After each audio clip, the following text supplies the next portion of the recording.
Fala moçada bonita aí que tá assistindo mais essa videoaula. Tudo bem com vocês? Espero que sim. Sabe por quê? Porque a gente precisa agora aprofundar num outro tema. Vocês se lembram da primeira Revolução Industrial? Você se lembra onde ela aconteceu? Você se lembra algumas características dela? Foi importante, né? Pelo menos isso você tem que saber.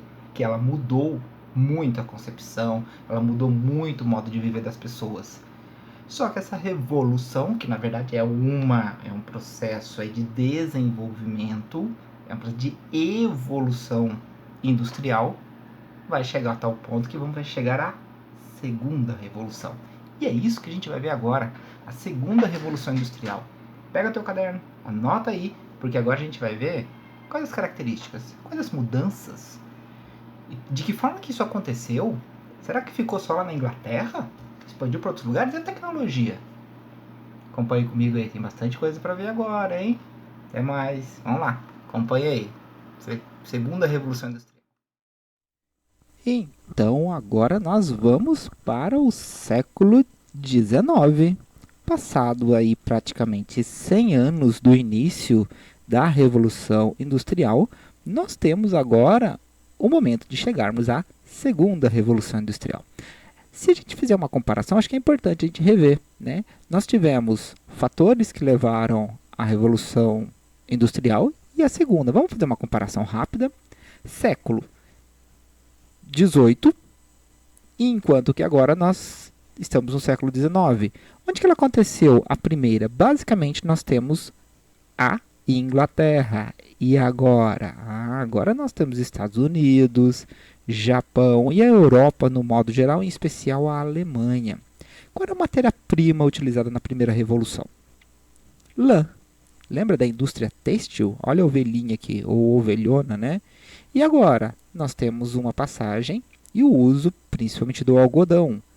Fonte de energia da primeira revolução industrial, nós temos basicamente o carvão e a energia a vapor. Enquanto que agora a gente já tem o processo de eletricidade e o petróleo. E isso vai dar uns problemas muito graves aí mais para frente. Qual tipo de indústria que vai mais se desenvolver aqui? Qual o setor mais desenvolvido? Na primeira revolução nós temos o têxtil, ou seja, tecido. E agora a coisa se amplia muito. Nós vamos ter a indústria do aço, a indústria química, a indústria farmacêutica, o desenvolvimento de tecnologias, ou seja, vai ficar uma coisa muito, muito mais avançada. Isso a gente pode perceber, por exemplo, nas invenções. Enquanto na primeira nós vamos ter diversas máquinas, mas em especial aqui a máquina a vapor, não só o trem, mas todas as máquinas movidas a vapor, agora nós temos diversas outras invenções, como o telégrafo, o cinema, o avião submarino, carro e o uso da eletricidade auxiliando no desenvolvimento de muitas máquinas e assim por diante. Bem, mas agora na segunda revolução, nós vamos ter principalmente novas relações de comércio e de desenvolvimento desse comércio. É aí que vai entrar o que a gente chama de capitalismo monopolista ou financeiro. Ou seja, vão começar, ao invés de nós termos a concentração financeira na mão de um ou outro capitalista, nós vamos ter grupos, empresas que hoje vocês devem conhecer, que vão ter o controle basicamente desse capital. E junto surgem também grandes bancos e corporações que vão auxiliar nesse processo. Na verdade, a gente vai perceber que aqui a relação vai estar muito próxima entre eles. Sem contar também que dinheiro atrai dinheiro. Então, o mercado financeiro, o desenvolvimento cada vez maior na especulação, ou seja, será que vai subir? Será que não vai subir? Será que tal coisa é boa? Será que não é? E a expansão para vários outros mercados aí. Isso tudo vai fazer com que, atenção, esse capitalismo vai levar a uma busca cada vez maior por terras, locais para tirar matéria-prima e grupos para poder ter esse consumo. Isso vai gerar muitos problemas, principalmente no século XX, inclusive com guerras, onde vai se buscar locais para tirar essa matéria-prima e mercados para consumir os seus produtos. Isso vai levar, obviamente, ao desenvolvimento de armas e treinamentos. Vai que queiram tirar as minhas matérias-primas. Já conseguem perceber aí os motivos das guerras que futuramente vão acontecer? Está tudo ligado a esse fator. E essas guerras não vão vir com armas rudimentares, simples como eram antes. Vai vir com muita tecnologia, seja por bem ou por mal. A tecnologia, ela pode ser usada a diversos fatores, como a indústria química, por exemplo, que pode ser utilizado desde um simples corante para doces, né, coisa que chama atenção, a medicamentos. A expectativa de vida vai aumentar muito nessa época e a qualidade também dela. As distâncias se diminuem por conta do petróleo e do motor a combustão, ou seja, do motor aqui utilizando aqui o petróleo. Trajetos que antes se demorava horas e horas, agora pode ser feito em minutos. O que se demorava dias e dias, agora pode ser feito em muito menos tempo. Ou seja, as distâncias diminuem.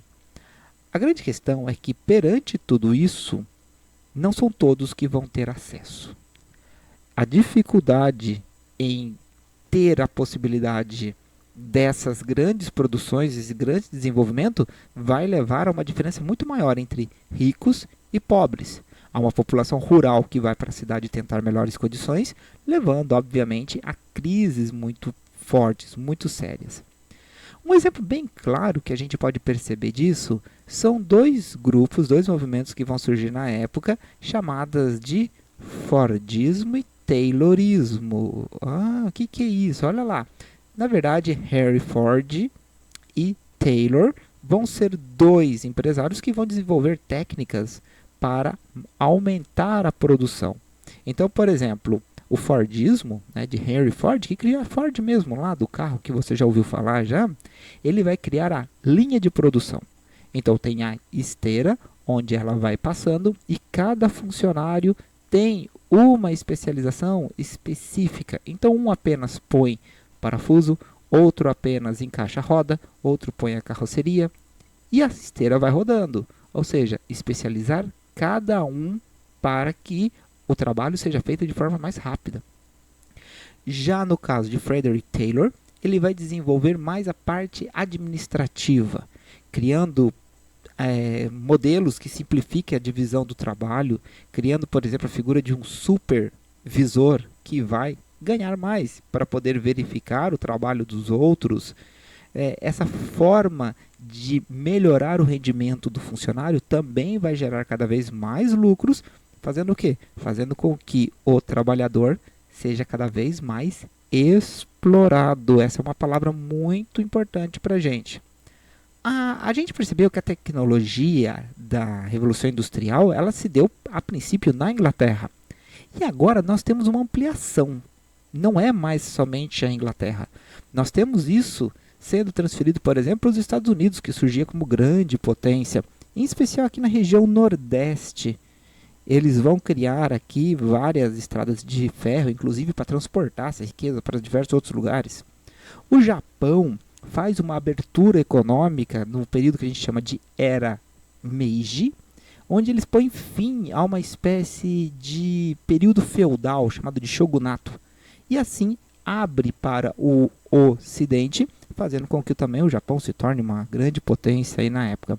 E na Europa a gente pode destacar a Alemanha, que até então era um aglomerado de reinos e que eles se unem por um território que até então se chamava Prússia, junta tudo, forma a Alemanha e vai também ter um desenvolvimento muito, muito significativo aí na industrialização. Então, ou seja, da Inglaterra para o mundo, né? Só que as relações sociais vão se dificultar cada vez mais. Por quê? Porque a condição do trabalhador não muda. Vários relatos de época deixam isso muito, muito claro, onde mostra, por exemplo, relatos de crianças que foram levadas para dentro do mecanismo, dentro da máquina, e depois foram encontrados seus membros, um aqui, outro lá. Ou seja, sem nenhuma preocupação. Ou um caso aqui de uma narrativa de uma criança aleijada, onde que dizia que essa criança tinha ido trabalhar e que no canto da fábrica tinha uma bacia muito grande cheia d'água. E se uma criança fizesse qualquer coisa errada ou sentisse uma sonolência, ela era pega pelas pernas e era mergulhada nessa cisterna, nesse barril. As condições de vida eram muito, muito ruins, onde os trabalhadores moravam em locais totalmente sujos, em cômodos muito apertados, frios, passando por muitas dificuldades. Quando a gente vê isso, a gente percebe que não houve tantas mudanças. O primeiro lugar onde que vai começar a ter algumas mudanças vai ser no México, onde que, por exemplo, trabalhos de crianças e grávidas que eram então de 14 a 17 horas vai fazer com que haja reivindicações, dando início ao que a gente vai chamar de trade union ou sindicatos, grupos de trabalhadores que vão o quê? Defender os seus direitos. Como vai surgir, por exemplo, uma norma protetiva que proibia crianças de 10 anos trabalharem noturno e que essas crianças não poderiam mais trabalhar mais que 12 horas. Parece absurdo hoje, né? Mas ainda é uma mudança boa para a época. Proibição de mulheres trabalharem em minas de carvão, regulamentação do trabalho feminino, veja algumas imagens de época. E aqui, olha, como eu falei, no México vai criar-se as primeiras leis onde diz que deve-se ter 8 horas de trabalho no máximo, férias remuneradas, trabalho infantil mais regulamentado, licença maternidade, isso é fundamental. Mas mesmo assim, gente, a gente tem que entender que essa exploração continuava cada vez mais. E essa exploração vai ter muitas consequências, principalmente no que diz as mentalidades e as ideologias que vão acontecer a partir aí do século XIX. Vimos então aí um pouquinho das concepções da segunda revolução. Ela não vai modificar tanto da primeira, apesar de todos os desenvolvimentos técnicos, apesar de todas as ideologias que vão acontecer. Mas a ideia do desenvolvimento da fábrica e da concentração da renda na mão da burguesia, isso permanece o mesmo, só vai ser ampliado. Mas isso tem consequência para o trabalhador, vocês acabaram de ver. E aí, de quem que é a culpa disso, gente? De quem que é a culpa do trabalhador estar sofrendo tanto, não ter condições? É isso que a gente vai ver agora. De quem que é a culpa de tanta exploração? Analisa aí comigo. Agora, vamos pensar um pouquinho de quem que era a culpa de todo esse processo de exploração, né, de mau desenvolvimento que a gente percebeu aí por parte de como os trabalhadores eram tratados. Bem, nós vamos perceber que nós teremos, por exemplo, um movimento chamado ludismo. Reza a lenda que um tal de Ned Ludd resolveu fazer um movimento de destruição de máquinas. Então, ou seja, o culpado da exploração dos trabalhadores são as máquinas. Será que é isso? A culpa da exploração está nas máquinas? Importante a gente pensar isso daqui, tá? Será que são as máquinas os culpados? Não, né, gente? A máquina, pelo contrário, ela beneficiou a vida de muitas pessoas. Isso acabou não dando tanto certo que muitos receberam punições, pena de morte, foram espancadas, mas isso se espalhou muito, né? Principalmente por conta de movimentos que eram contrários e a polícia mesmo muitas vezes estava do lado dos capitalistas, né? Então jogar a culpa nas máquinas acabou não dando muito certo. Temos um outro movimento que a gente vai chamar de cartismo. O que é o cartismo? O cartismo foi reivindicações, chamada de carta, né? Carta do povo, onde que membros do povo, dos trabalhadores, passaram a fazer parte do parlamento e a exigir suas pautas, né? Exigir suas reivindicações. É óbvio que isso não vai acabar dando muito certo, porque quem deveria apoiar e votar isso seria o próprio parlamento, que era formado pelos burgueses. Então, quer dizer, o cartismo seria uma forma um pouco mais pacífica, né, mais no diálogo, mas acabou não dando certo também. Mas não deixa de ser uma forma de tentar modificar aí a situação. Bem, mas apesar dessas lutas, começou a se questionar que o problema não estava numa máquina ou não estava em uma pessoa. Não adiantava eles eliminarem um burguês ou um capitalista. O problema, eles passam a perceber, que era o sistema capitalista. E que para mudar esse sistema capitalista, eles deveriam pensar em ideias de caráter mais social, ou seja, socialista. É daí que vão vir as ideias socialistas. Essas ideias socialistas, elas podem ser divididas em diversas formas. Vou dar um exemplo que pode ser o socialismo utópico. Utópico é algo muito, muito, muito difícil de ser concretizado, de ser realizado. Mas acreditava-se que a burguesia que deveria tomar consciência de que ela deveria ajudar os trabalhadores. Isso vem de Saint-Simon e Robert Owen, que chegou a propor a construção de fábricas onde todos os lucros deveriam ser divididos entre os trabalhadores, dando toda a assistência possível para eles. Algumas chegaram a ser colocadas em prática, porém as concorrências e os custos acabou falindo essas fábricas. Mas foi chamado de socialismo utópico, por quê?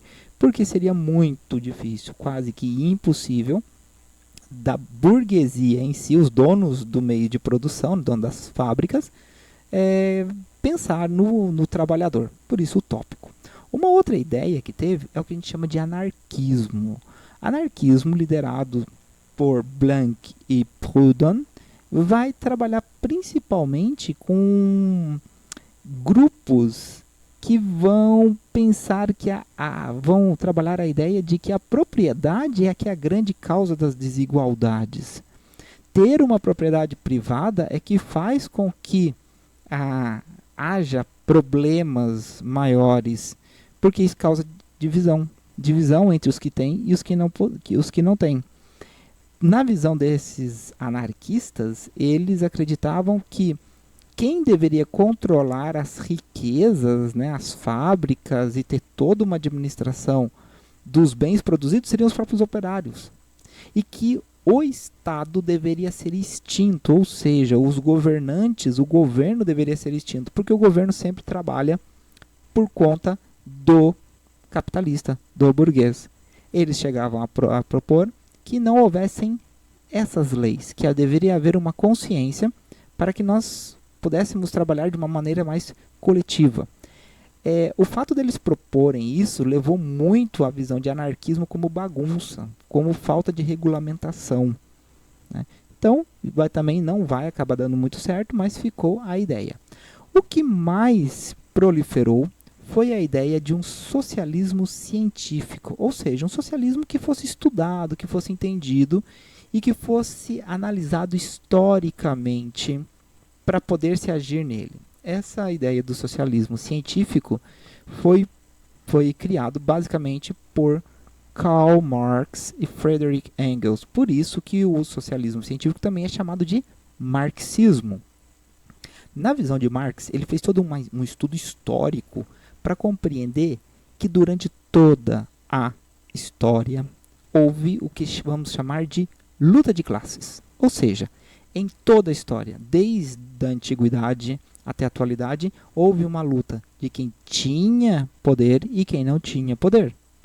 E que agora seria o momento daqueles que têm a força de trabalho tomar conta do trabalho. Ou seja, tomar uma consciência de classe de que o trabalhador tem força e é ele que tem que produzir para o bem dele e não para o bem de poucos. Essa consciência de classe iria fazer com que todos tivessem boas condições. A princípio ele acreditava que deveria ter um Estado que iria administrar isso, mas que mais para frente não precisasse nem ter Estado, que fosse algo comum para todos. Daí surgiria a visão de comunismo, ou seja, o socialismo seria algo distribuído de maneira igualitária, onde o governo, ou seja, o Estado, iria fazer isso. E depois dessa tomada de consciência, isso seria algo natural. A própria sociedade se organizaria sem ter que ter governos e assim por diante. Ou seja, algo comum, o comunismo. É lógico que os capitalistas não vão concordar com isso, né? Vão ir totalmente contra. E é daí que vai surgir o que nós vamos chamar de liberalismo econômico, que é a resposta do capitalismo. Com o liberalismo econômico, eles acreditam que não tem que ter, ou tem que ter o mínimo de intervenção do governo, e que a economia e o preço das coisas são feitas pela própria concorrência. É o que eles chamam de mão invisível do mercado. O preço, quem regula, é o próprio mercado. Se você não compra num determinado local, o proprietário vai ter que abaixar o preço ou fazer alguma promoção, alguma coisa assim. Ninguém impõe, é o próprio mercado que diz isso. Vários teóricos do liberalismo surgiram com essa concepção, tais como Adam Smith, Locke, Montesquieu, Hobbes, Benjamin Franklin, Rousseau e assim por diante. Para esse grupo, não é justo que toda a sociedade contribua e depois divida-se de forma igualitária. E se você trabalhou mais do que o outro, por que eu tenho que dividir da mesma forma com o outro? Então, para eles, a visão é que todos nascem iguais, só que uns se esforçam mais e, portanto, devem usufruir dos benefícios. Eu fiz mais, então eu tenho que receber por isso. E eles criticam principalmente o poder na mão da nobreza, por isso que eles eram anti-absolutistas. Mas também não concordam que as massas pobres possam votar ou candidatar-se, pois elas seriam facilmente manipuladas. Concluindo essa parte da segunda revolução industrial e as ideologias, que é o que a gente acabou de ver aí, viu? Muita gente falando, eu não sabia a diferença de socialismo para comunismo. Tá aí, volta aí, vocês vão ver, né? E aí muita gente não concordava, como até hoje tem uma discussão muito grande. Eu prefiro o capitalismo, eu prefiro o socialismo. Gente, a ideia é sua, é você que tem que tomar essa conclusão. O importante é você entender que, de um lado, tem as ideias socialistas que acham que tudo tem que ser dividido de uma forma igualitária e dar condições para todos enriquecerem, ou dar condições para que todos tenham os princípios básicos da sobrevivência. E que, com o passar do tempo, com a tomada de consciência de classe, não precisaria nem de um governo.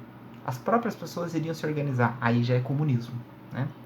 Por outro lado, o que o capitalismo vai dizer? Que não é justo todo mundo trabalhar e dividir de uma forma igual. Então, vocês vão lá, todo mundo tira 10, tem um que não estudou nada, tirou 0, então a gente pega e divide para ele também, e aí diminui a sua nota e aumenta a dele? Tá, mas aí os socialistas vêm e dizem, tá, mas será que ele teve a mesma condição de estudar como eu? Será que ele teve as mesmas características?